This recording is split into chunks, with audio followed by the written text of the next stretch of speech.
It's good to speak with you today, Paulo, and looking forward to Good. hearing. Yep, looking forward to hearing your views on relationship management, supply chain, and supplier relationship management. Where are we now, and where are we going? Can you start by providing a brief background of yourself? Yes, thanks very much for inviting me for this interview.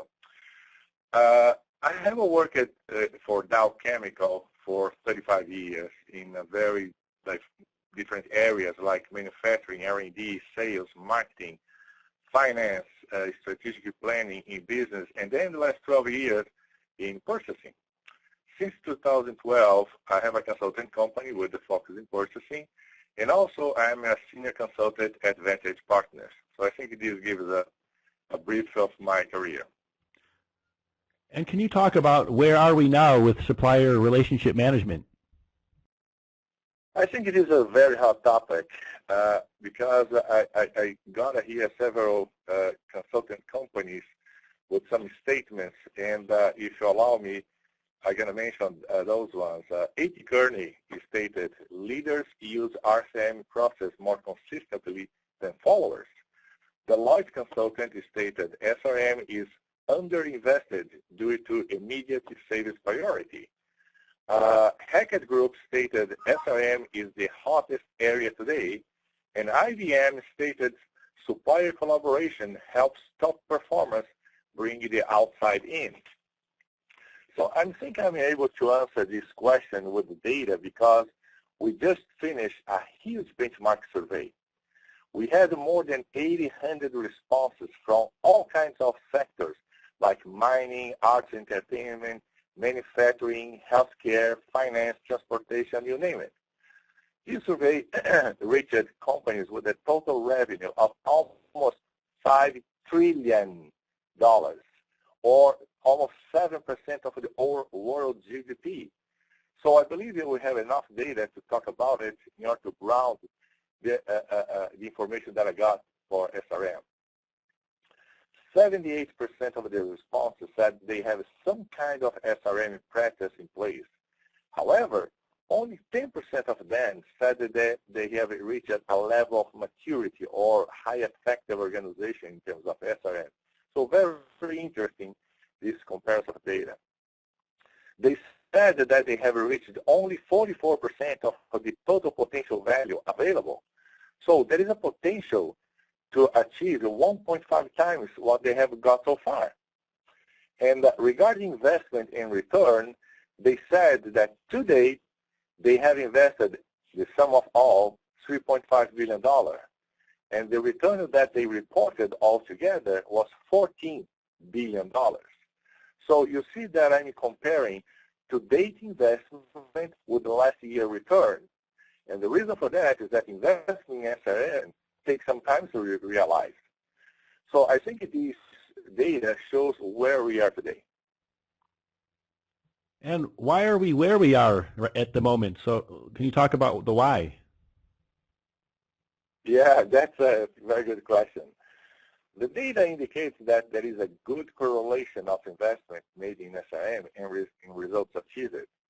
Each company is in a different level of maturity in terms of SRM, so the investment may be needed in different areas.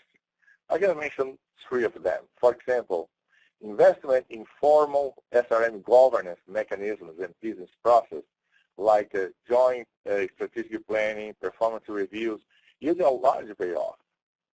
Investment in individual skill building for the staff which has interaction with suppliers is very critical.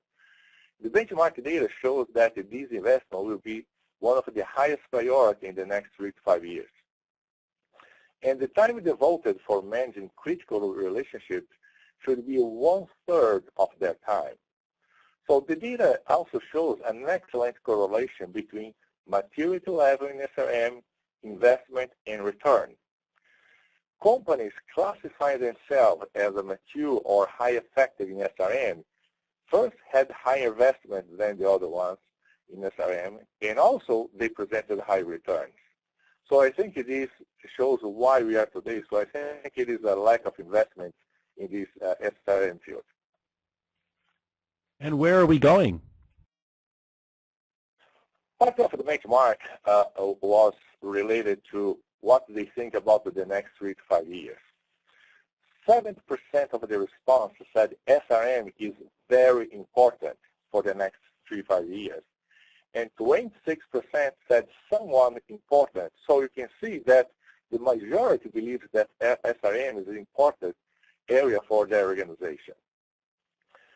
Most of the companies said they will invest in people, training, work process, and tools. Being people and training, the most voted ones that they're going to prioritize in terms of investment for the next 5 years. In terms of objectives of SRM, the majority of the response said that they will focus on, first, cost savings through joint collaborative efforts with suppliers, and second, reduction in supply chain risk. So in order to achieve full potential of their relationship with the suppliers, 52% of response said they need a major change or a total transformation. And 32% of the response said that they need a moderate change is required.